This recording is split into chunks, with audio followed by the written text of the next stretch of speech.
So with the recent announcement of Microsoft buying ZeniMax Media, I was wondering what other gaming company acquisitions there have been. So without further ado, here are the top 10 most expensive gaming company acquisitions.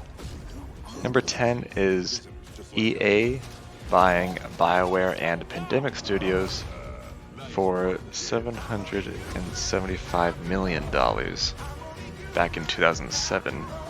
Bioware made games like Anthem, Mass Effect, and Dragon Age, and Pandemic Studios made the original Star Wars Battlefront games and Destroy All Humans.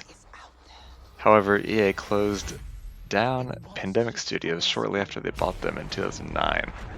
So I'm not really sure why they purchased that one, but I guess Bioware is still kicking, because Anthem, while it wasn't really a success, it was still made relatively recently. So Bioware is a great studio, it's made great games, so I can see why EA wanted to buy them, but I don't know if it's turned out well for them.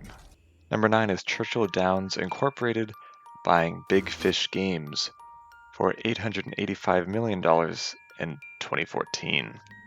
Now this is an interesting one because they did buy it for $885 million, and then a couple years later they sold it to Aristocrat Leisure for $990 million.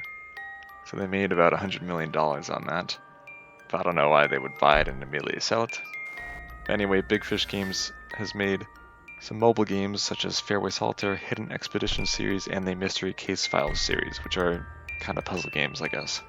So mobile games are a big reason, a big business, and a big reason why companies would want to buy them.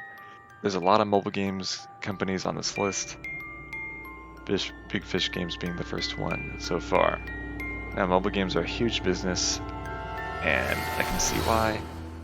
But, I mean, some of these mobile games are so bad, I don't know why people play them, but they do anyway. Number 8, and pardon my pronunciation, is Zhongji Holding buying DianDian Interactive for $960 million. Now, DianDian Interactive made games like Guns of Glory, Kings of Avalon, and Family Farm. And these types of games are really crappy mobile games that I would never play, but apparently people play them because they're worth a lot of money. They're kind of really crappy building games that are all the same type of game, and they don't really reinvent anything, but they're on mobile, so apparently it sells well. I don't know much about this company, so I can't really say if it's worth it or not for them, but that's a lot of money. Number 7 is Bandai buying Namco for $1.7 billion in 2005. Now, Namco was an arcade game company making games like Galaxian and Pac-Man.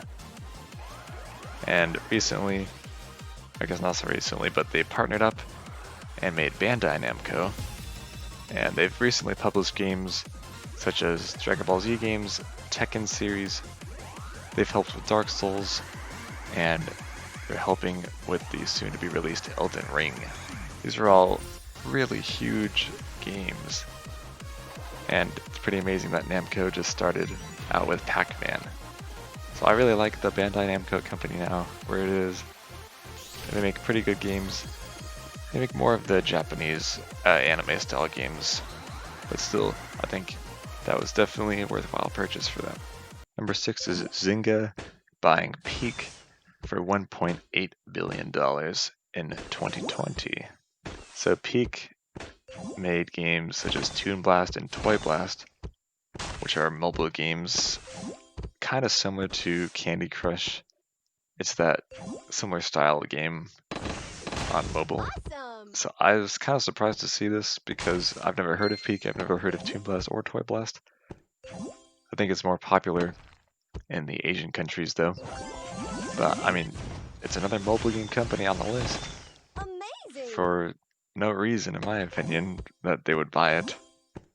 But Zynga also makes mobile games, so I can see where that partnership can blossom. Number 5 is Facebook buying Oculus VR for $2 billion in 2014. Of course, Oculus VR is a virtual reality headset. So not the maker of video games per se, but the maker of a video game system. Virtual reality has been up and coming for the past decade or so, and I think it's improved a lot over the past, but I think the system is only as good as the games on it, and there hasn't really been any out of this world VR games in my opinion yet. But they do have something new with the VR where you can use your phone instead of a PC, so now you don't even need a PC to play VR games, which is really interesting.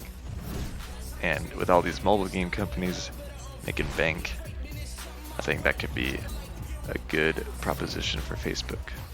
Number 4 is Microsoft buying out Mojang for $2.5 billion in 2014. Mojang is the maker of Minecraft, of course. Minecraft is one of the best-selling video games of all time, and it's on so many systems and other things that it makes a lot of money. So this purchase is definitely worth it. And they recently released Minecraft Dungeons, which is another game that didn't do as well, but it still has the Minecraft name on it. And they continually update Minecraft, and they will in the future, I suppose, as well. And I don't think Minecraft will ever die, because it's just such a good game that you can always go back to.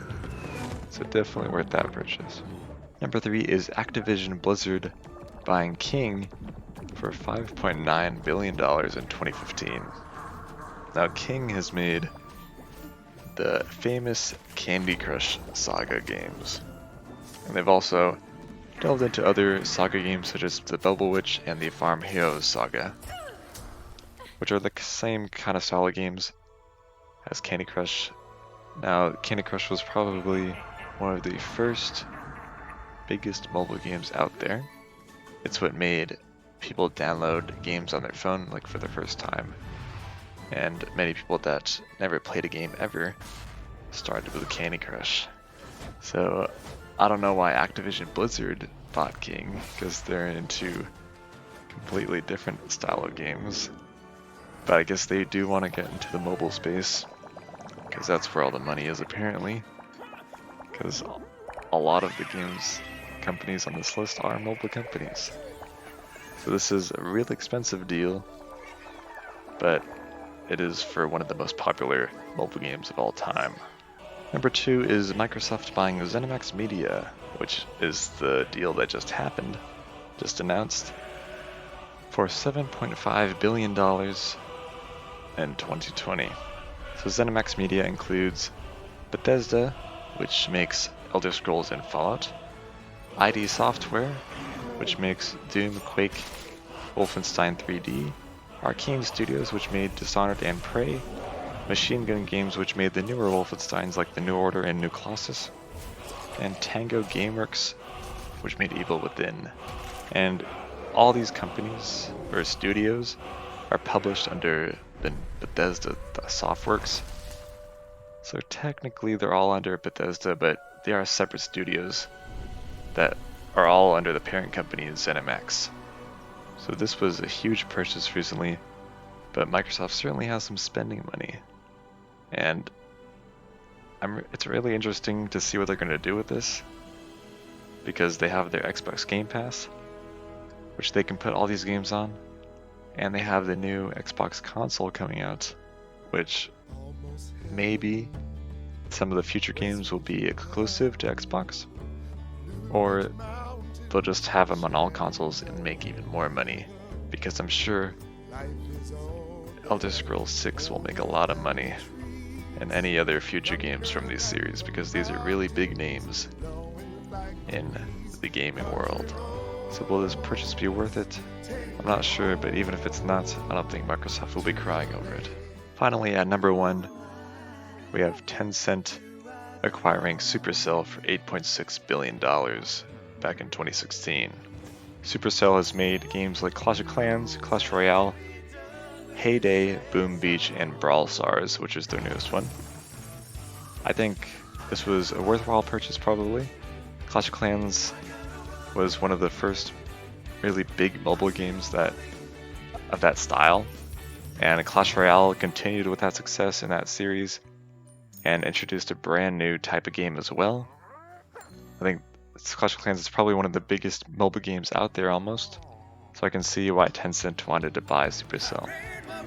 So those are the top 10 most expensive game company acquisitions.